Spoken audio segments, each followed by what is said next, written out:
Right, let's just jump straight into this explainer and tackle a truly universal phenomenon. We're going to explore that awful, absolutely visceral feeling you get when you hear your own recorded voice. It's an inescapable experience, and honestly, pretty much every single person on the planet has to deal with it at some point. Seriously, think about it. Have you ever recorded a quick voice note for a friend, or maybe just tested a microphone? Hit play, and then boom, this immediate overwhelming wave of absolute cringe just washes right over you.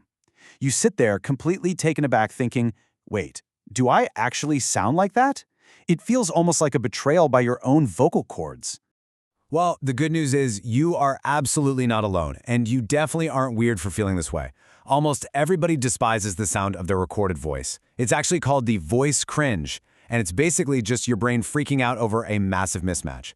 You see, there is this profound gap between how you perceive yourself on the inside and how the physical world actually hears you on the outside. So let's get into part one, two paths of sound, air versus bone conduction. To figure out this everyday mystery, we really have to look at the physics of sound. The crucial thing to understand here is the contrast between two totally unique acoustic methods. On one hand, we've got air conduction, which is this light external journey of sound waves, and on the other hand, we have bone conduction, the heavy internal rattle of physical vibrations. To get why your voice sounds so wrong to you, we need to see how these two pathways are actually operating at the exact same time. Let's break down air conduction first. This is the normal acoustic path we use to hear literally everyone else. When somebody talks to you, their vocal cords vibrate, right? Those sound waves travel through the open air, hit your eardrums, vibrate those tiny little bones inside your middle ear, and then send a signal straight to your brain. It's an entirely external to internal process. Simple enough. But when you are the one talking, the rules completely change. Because as you speak, you're simultaneously triggering bone conduction. The heavy vibrations from your vocal cords rattle internally. They are vibrating through your throat, your jaw, your facial tissues, the whole shebang. They travel directly through the dense, heavy bones of your skull, right into your inner ear fluid, completely bypassing your outer ear canal entirely. Which brings us to part two, your skull's secret filter. This right here is where the acoustic deception really begins, because your skull is actually altering the sound data before your brain even gets a chance to process it. The wild twist is that human bone acts as a natural acoustic low-pass filter.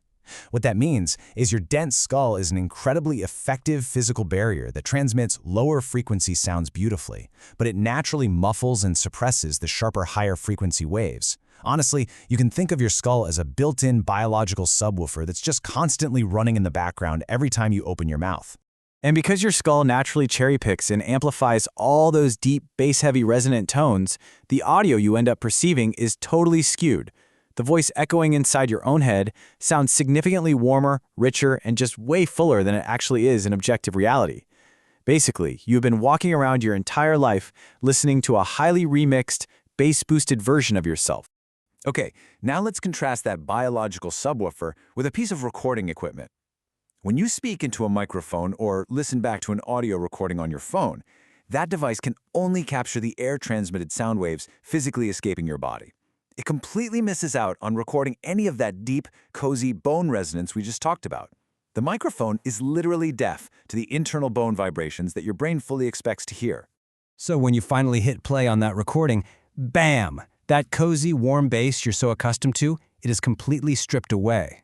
Without your skull's biological low-pass filter smoothing things out, you are forced to confront a version of your voice that sounds jarringly thinner, sharper, and noticeably higher pitched than the self-image you hold in your head.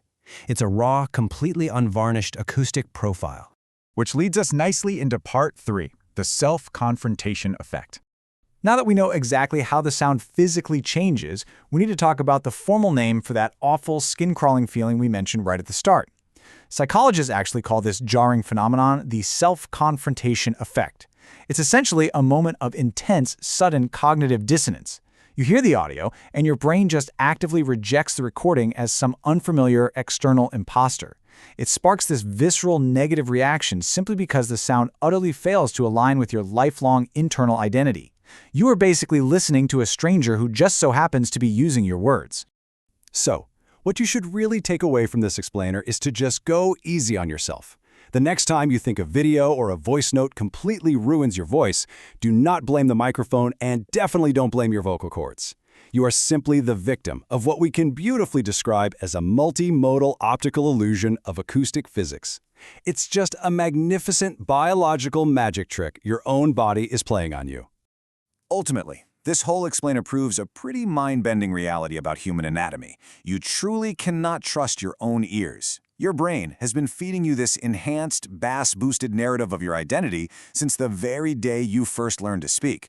Which, leaves us with a fascinating and maybe slightly unsettling question to ponder. If you can't even trust the sound of your own voice, what other hidden ways might our bodies be deceiving us every single day?